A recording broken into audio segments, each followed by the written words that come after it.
La meg først si at jeg er glad for de signalene som gis i forhold til Statens pensjonsfond utland. Det er viktig at vi også tar den diskusjonen i forhold til risiko i den situasjonen man nå er. Det Høyre har vært spesielt opptatt av, det er at Stortinget skal ha forelagt endringer som innebærer at man øker risikoen.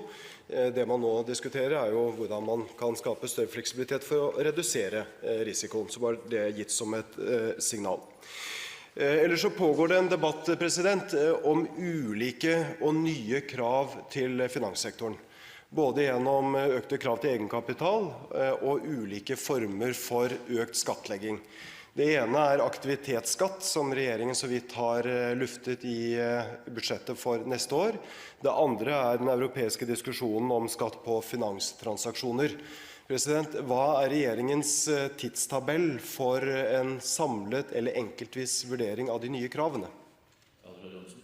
Når det gjelder første del av spørsmålet, så er det helt riktig som representanten sier at når det er spørsmål om større omlegginger til investeringsopplegget for pensjonsfondet, så har vi praksis for, og det skal vi fortsette med, at det skal forelegges og diskuteres med Stortinget.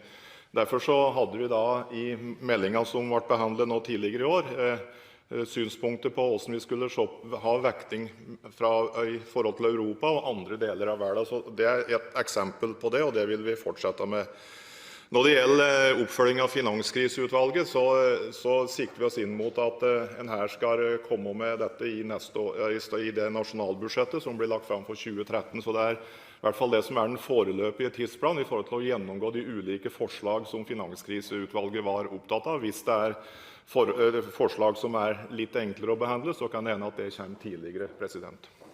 Ny replikk til Jan Tore Sanner. Ja, Når jeg tar opp dette, så er det jo fordi jeg har registrert at flere representanter fra regjeringspartiene viser en voldsom iver etter at Norge skal gå foran EU i forhold til å stille særkrav til vår finanssektor. Det vil jeg advare sterkt imot av hensyn til norske bedrifter og konkurransesituasjonen for norsk finansnæring. Og jeg vil advare mot det i likhet med både Finanstilsynet og Norges Bank.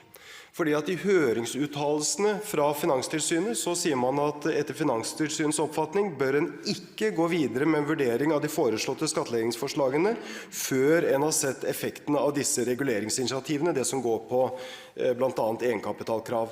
Og Norges Bank konkluderer med at Norges Bank vil derfor tilrå at man avventer å utrede aktivitetsskatt i Norge inntil EU-kommisjonen legger et forslag om en slik skatt. Er finansministeren enig med Finanstilsynet og Norges Bank i dette, eller mener finansministeren i likhet med noen rødgrønne representanter at Norge skal gå foran? Det er to forhold som det er viktig å svare på. For det første så er jo dette en diskusjon som pågår i EU. Og det har jo vært et felles initiativ i EU i forhold til det å diskutere for eksempel en form for aktivitetsskatt eller finansavgift, som en kaller det.